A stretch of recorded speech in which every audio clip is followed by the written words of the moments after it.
The study is entitled Coordination between the Search and Criminal Investigations Concerning Disappeared Persons and was published by swisspeace in June 2021. What do we actually mean by coordination here? What we mean are different processes of interaction, collaboration, exchange of information that occur between institutions that are in charge for the search and criminal investigations.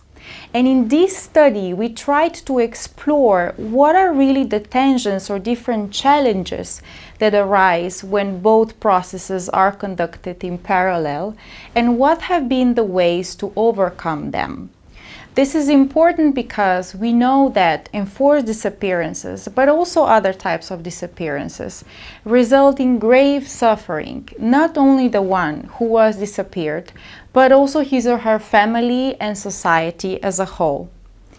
We chose two case study countries, namely Bosnia and Herzegovina and Mexico, with the aim of trying to see how have these two countries, which both have very rich in diverse experience when it comes to disappeared persons, how have they tried to find their own ways to conduct both processes and to coordinate them. For example, Bosnia and Herzegovina has now for over 20 years, in fact for almost 30 years of different experiences with coordination since during the times of armed conflict between 1992 and 95, over 30,000 people went missing or disappeared. And also both countries that we've chosen somehow allow for an insight into very different scenarios, as Bosnia and Herzegovina perceives the search and criminal investigations as really two parts of the very same process. And Mexico has quite recently assigned partially search and criminal investigations to two different institutions. Thus, we've hoped that this can assist other contexts elsewhere, which are maybe also still considering which model to establish and how to best do this. We also emphasize very strongly throughout the study that coordination is a strong legal obligation which must be fulfilled and respected under any circumstances, because it can allow to make the search and investigation process more efficient and effective and really to improve coordination. In Bosnia and Herzegovina, we've identified various challenges but also lessons learned that can be drawn from their experience regarding disappeared persons.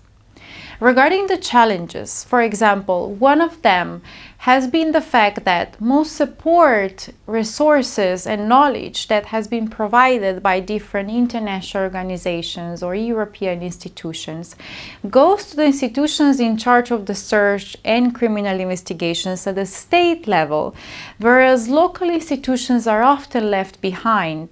And this, on the one hand, hasn't really allowed the institutions at the state level to develop their own skills and knowledge regarding certain processes, because they have over relied on the help coming from international organizations.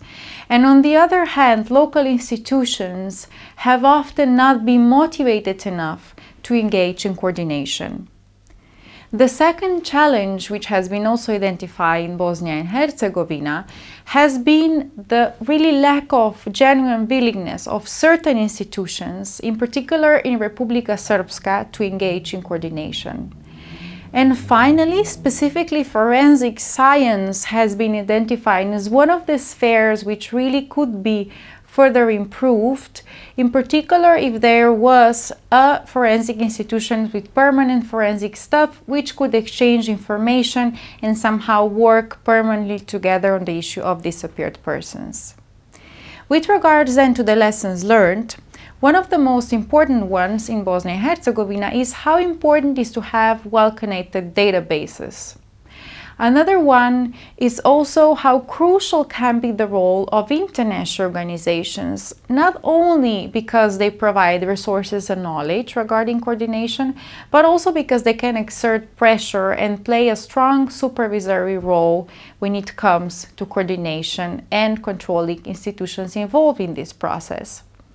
Finally, we've also learned in the context of Bosnia and Herzegovina that it's really crucial to engage and allow families to participate in the institutions in charge of the search and criminal investigations, whenever possible also as direct representatives, because this increases credibility of the search and criminal investigations and also allows for both processes to be more efficient.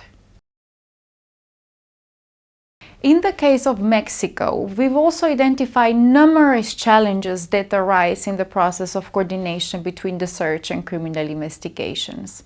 One of them is certainly fragmentation of the existing laws and institutions at the federal level, but then also the state levels, which creates a great deal of confusion for the families that try to find their loved ones and understand to whom they should approach and in which way, but also for the institutions that are responsible to conduct both processes.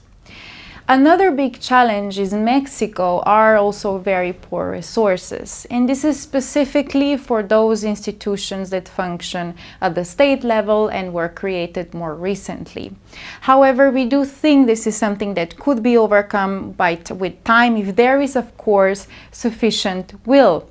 And here we come to the third challenge, because in Mexico, indeed, among the biggest challenges is the lack of true, genuine will to engage in coordination, at least from certain institutions, where unfortunately very often personal relationships are the one that determines and preconditions good work or good exchanges between institutions.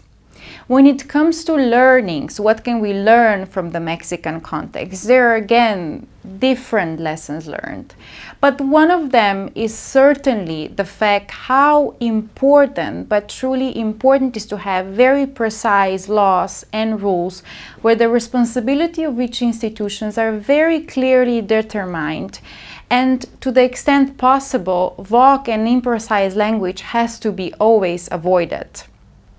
Another very important thing is that the ones who are responsible to do the search investigations must bear responsibilities if this is violated. So, of course, precondition for this is that coordination is perceived as legal obligation.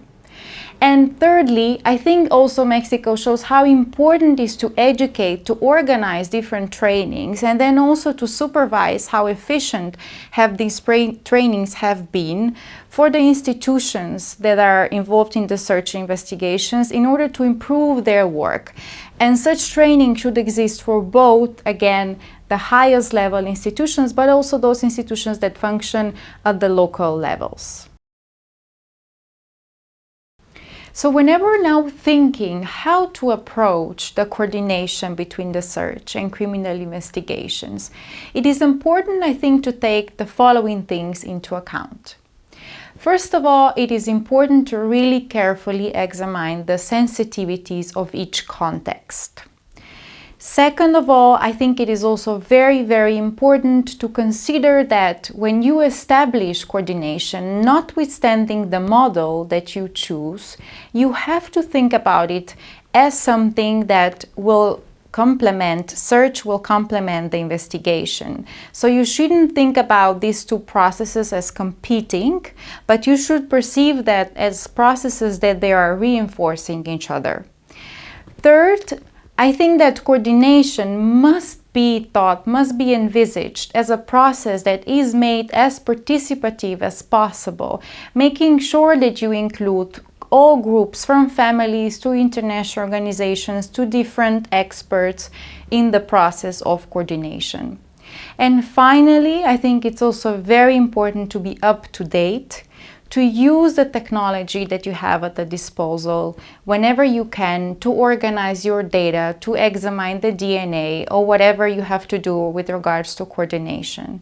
And also to take advantage of even sometimes the existent or trying to create certain benefits for collaboration in order to assess the information more easily and to coordinate in a more efficient way.